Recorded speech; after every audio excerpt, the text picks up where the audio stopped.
Oke, Assalamualaikum warahmatullahi wabarakatuh. Welcome to our class, ya, di kelas 8 dengan materi baru kita yaitu data dan diagram. Oke, data and diagram. So, listen carefully.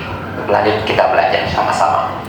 Oke, data dan diagram ini sebenarnya berbeda ya. Kalau data itu kan kumpulan datum. Nah, diagram ini adalah pendisplayan dari data itu gitu. Jadi datanya kalau cuma ditulis-tulis doang kan nggak menarik ya. Jadi makanya butuh nih yang seperti ini untuk biar pembacaan datanya lebih menarik dan lebih better gitu kan.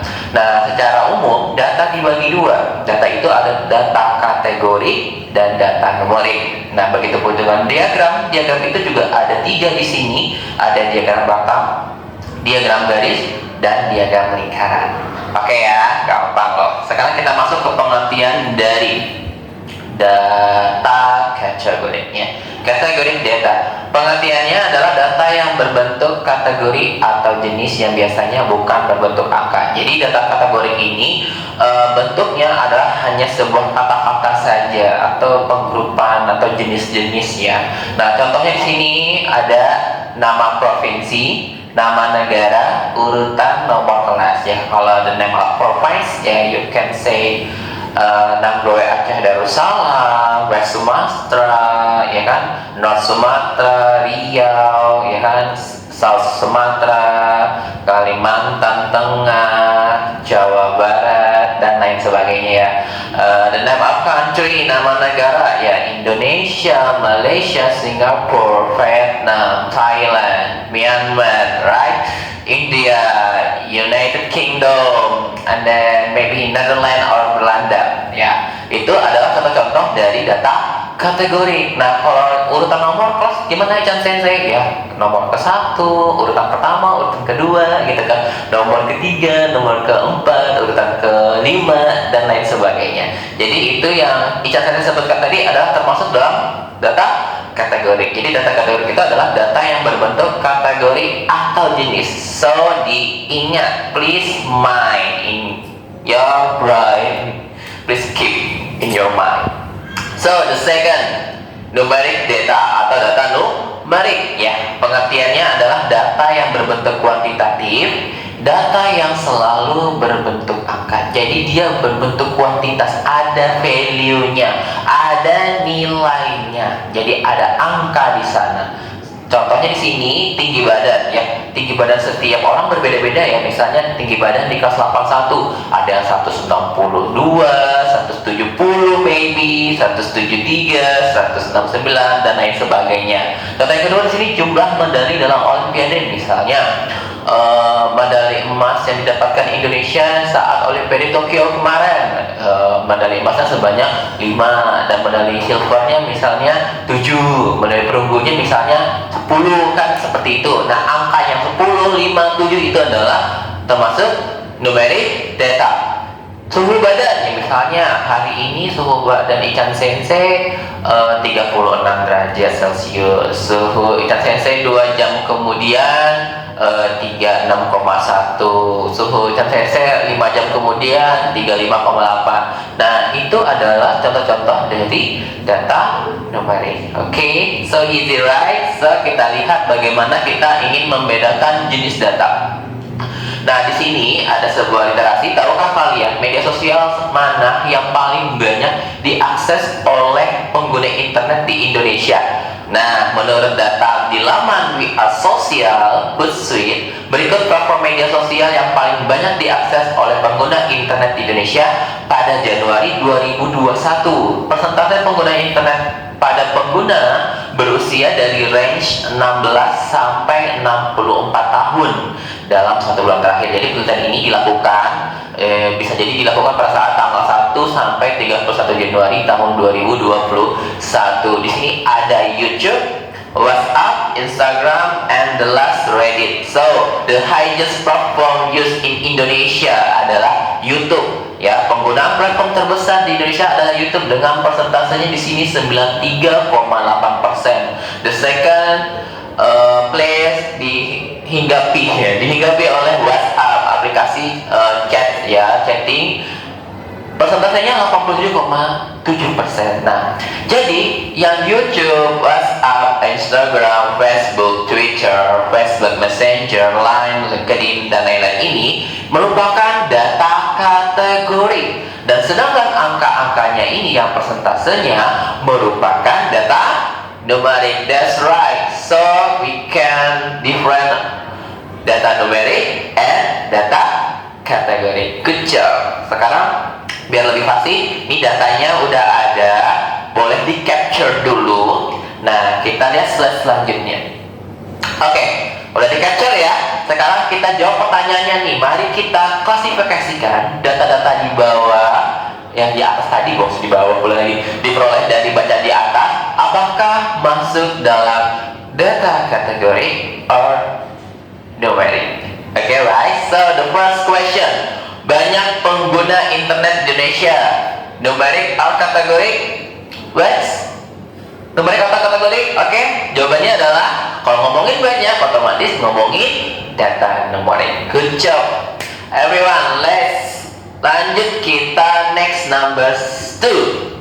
Urutan media sosial terbanyak yang digunakan di Indonesia. Numerik atau kategori? Wah, ulangi lagi, gak kedengaran Ican Sensei dengar? Oke, yang benar jawabannya adalah kategori. Good job. Oke, the third question. Lamanya waktu mengakses internet per hari di Indonesia. Numerik atau kategori? Jawabannya numerik. Good job.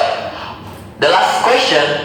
Oke, macam media sosial yang diakses oleh pengguna internet di Indonesia.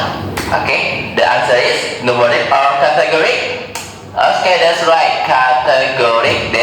Data atau data kategori. Kan ngomongin macam, bukan ngomongin berapa macam. Kayak kalau ngomongin berapa banyak, ya datanya jadi numerik. Tapi kalau misalnya macam media sosial platformnya apa aja ya? Tadi YouTube, Instagram, TikTok, dan lain-lain sebagainya. Oke ya, sekarang kita punya latihan. Ican Sensei memberikan sedikit latihan. Ya, boleh dijawab, silahkan. Jadi ini latihannya menentukan dari pertanyaan atau pernyataan. Ya, ini ada pertanyaan dan pernyataan yang harus kita klasifikasikan. Dia termasuk kategori data, numerik data, data kategori atau data numerik. Oke ya. Jadi di sini sudah Ican Sensei berikan. Oke, contoh, di kota manakah kalian dilahirkan? Jawabannya kategori ya. Jadi di kategorinya diberi tanda checklist, di numeriknya diberi tanda cross. Right? Bisa ya? Jadi silakan dijawab sisa soalnya, nanti kita selesaikan atau kita bahas di kelas masing-masing. Oke ya. Sekarang Ican Sensei punya challenge. Can you take on the challenge? Okay? In statistics, we gather data or information through surveying, interviewing, and research. Ya, di dalam statistika kita mendapatkan berbagai macam data melalui survei, interview maupun penelitian. Ya, kita bisa menggunakan data ini. We can then use this data to help us understand something better. Jadi kita dapat menggunakan si data atau informasi yang kita dapatkan dari survei, interview, riset ini untuk bisa mendapatkan suatu informasi yang lebih baik. Nah, perbanyaknya pedan data, berbagai macamnya beragam data, grafik, dan chart ini tentu harus disesuaikan juga dengan tipe-tipe informasi yang didapatkan. Right ya. Sekarang challenge-nya, do you know the name of the following basic data display type? Jadi nanti Ican Sensei akan tampilkan graph or chart ya. Kalian tentukan apakah ini diagram patah or diagram garis or diagram lingkaran. Oke?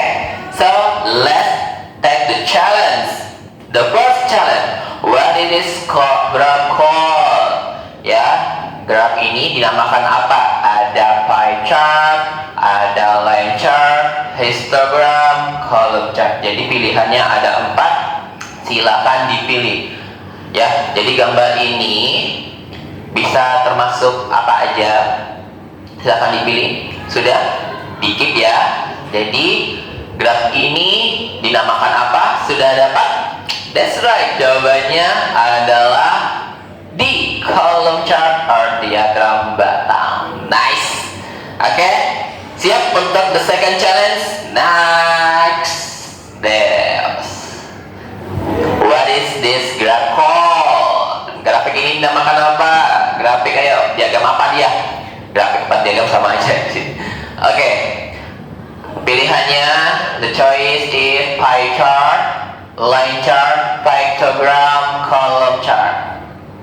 The answer is right. Pie chart atau diagram lingkaran. Jadi diagram lingkaran bahasa Inggrisnya pie chart. Jadi nanti kalau misalnya Ananda semua menggunakan Excel, ya, Microsoft Excel, jadi nanti yang nggak ada disebutin di menunya itu adalah diagram lingkaran, tapi namanya pie chart. Ya.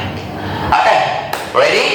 Siap? Kita ke the last challenge in this challenge. Ya.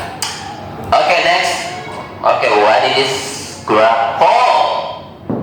Histogram, line chart, pictogram, column chart. Apa jawabannya?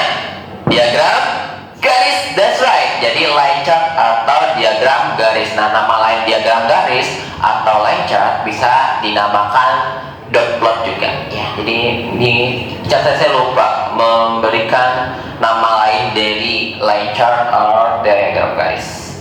So, sudah tahu ya bentuk-bentuk diagram garis gimana, diagram batang gimana, diagram lingkaran gimana. Sekarang how to make this diagram, right? Itu yang penting ya.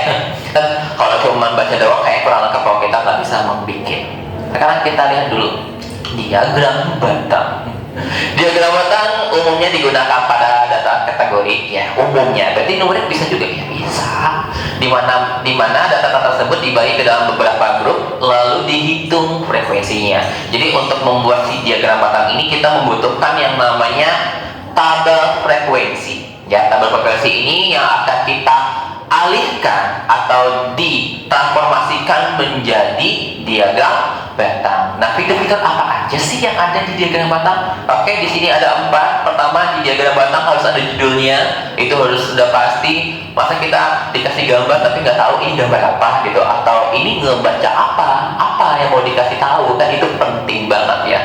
Oke, yang kedua, label pada sumbu horizontal dan vertikal. Jadi ketika bikin graph or chart, ya, diagram, nah itu harus ada, ya, di sumbu X-nya vertikal itu harus ada labelnya juga, dan di sumbu horizontal, sumbu Y-nya, sumbu X-nya, sumbu Y itu vertikal, itu juga harus ada labelnya, dikasih nama, lalu skalanya. Jadi jarak antar angka dan grup itu harus sama dan harus berskala yang pas. Tidak boleh satu di sini jaraknya sekian, terus jarak yang sini sekian, itu nggak masuk ya. Jadi nanti diagram batangnya itu jadi bias atau jadi aneh kelihatannya ya. Sekarang yang ketiga ada lebar tiap batangnya sama. Jadi ketika menggambar diagram batang, otomatis gambar diagram batangnya harus sama-sama besar gitu. Nggak boleh nanti diagram batang yang ini lebih kecil terus yang satu besar.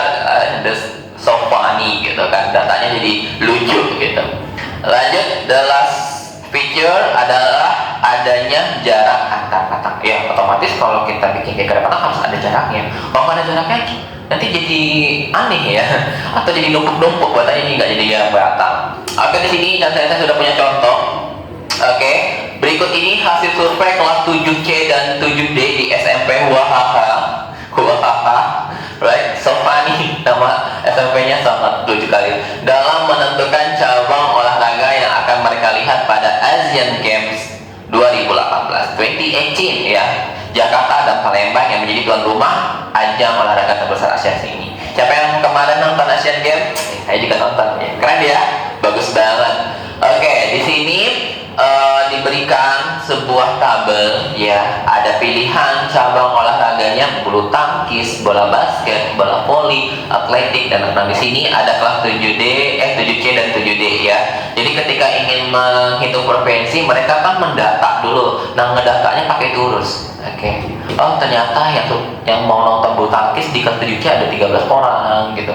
Yang mau nonton bulu tangkis di kelas 7D ada 8 orang, dan begitu seterusnya. Setelah di datanya udah dapat, maka data tabel frekuensi inilah yang kita transformasikan ke dalam bentuk apa ini namanya?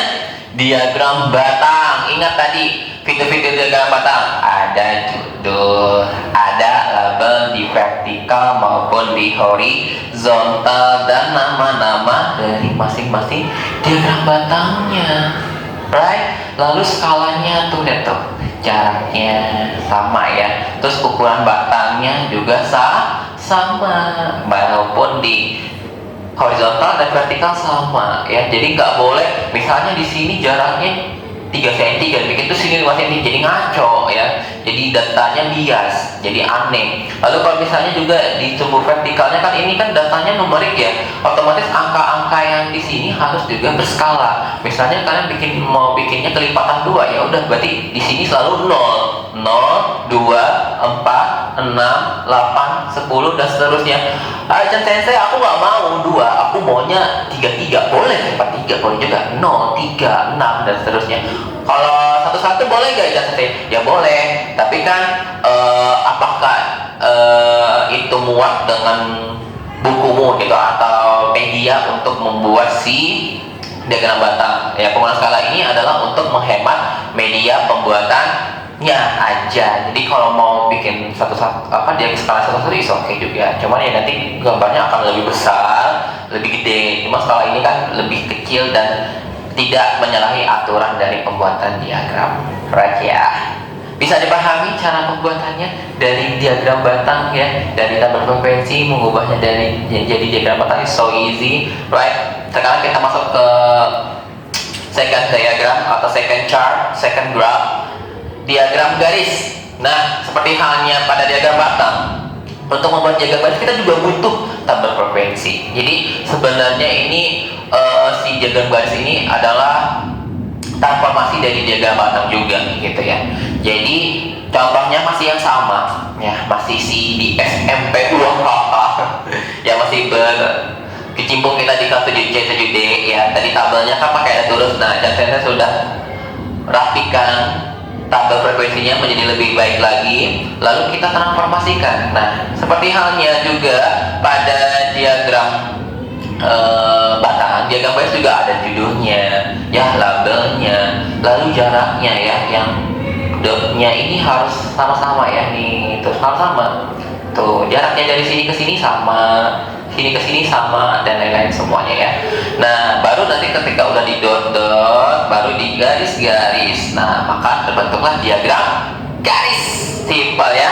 Jadi seperti itu cara membuat diagram garis. Nah, sekarang kita langsung ke masuk the last chart, the last diagram, the last graph, yaitu diagram lingkaran. Diagram lingkaran cukup berbeda dari diagram yang sebelumnya, yang dua diagram yang telah kita bahas.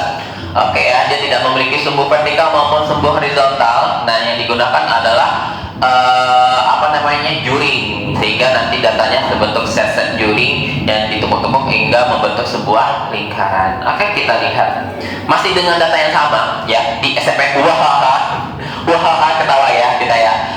Oke, berarti ini SMP-nya selalu bahagia di 7C dan 7D.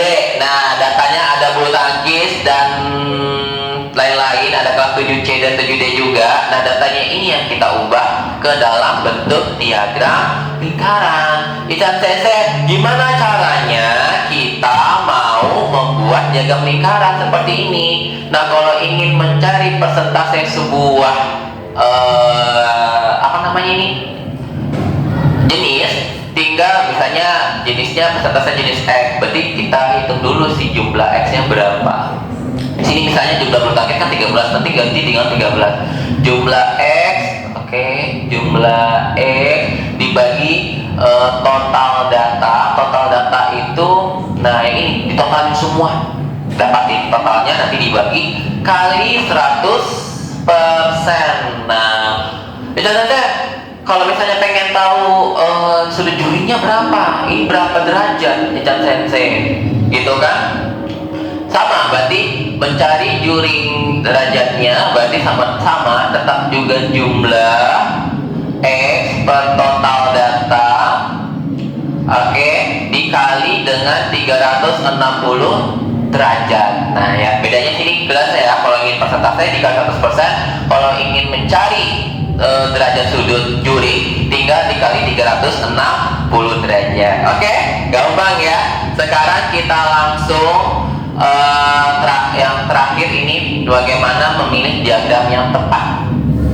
Memilih diagram yang tepat pada penggunaan diagram batang dan garis dan lingkaran itu juga harus penting. Nah, kan kita banyak berbagai macam data. Data itu kan tentu gak semuanya bisa switch ya, cocok dengan diagram batang, garis maupun lingkaran. Nah, dari ini udah ada nih, tinggal dibaca ya. Diagram batang itu biasanya kita ingin memudahkan untuk membandingkan data dalam bentuk numerik dan satu sama lainnya. Kalau garis itu untuk melihat perubahan dari waktu ke waktu. Nah, kalau diagram lingkaran untuk menunjukkan bagaimana perbandingannya dari satu set, satu juring itu dengan juring keseluruhannya. Oke ya. Oke, berikut adalah latihan nanti yang akan Ican saya berikan di kelas. Ya, nanti kita akan membuat diagram batang, garis, lingkaran dari data atau tabel frekuensi yang Ican saya berikan di kelas. Lalu kita bisa membuatnya ke dalam 3 jenis graf ini, chart atau diagram. Lalu kita bisa menginterpretasikannya, gimana perubahannya, apakah terjadi penurunan, apakah terjadi penaikan, gitu ya. Lalu nanti akan kita nilai siapa yang bisa menjelaskan dengan lebih baik. Oke, kalau gitu kita udah di penghujung. Ada sebuah quotes, Chisana ippo demo ii sono ippo ga jinsei wo kairu. Satu langkah kecil pun tak apa, satu langkah itu akan mengubah hidup. Jadi kita itu memang harus punya inovasi, gebrakan atau langkah kecil ya, supaya kita tidak tertinggal dari orang lain. Oke, kalau gitu Ican Sensei ucapkan arigatou gozaimasu, thank you for your attention, good luck for the first assessment atau examination ya. Semoga ujian kalian sukses, dapat nilai yang bagus, dan kita ketemu lagi di pelajaran selanjutnya. Kalau begitu, sampai jumpa.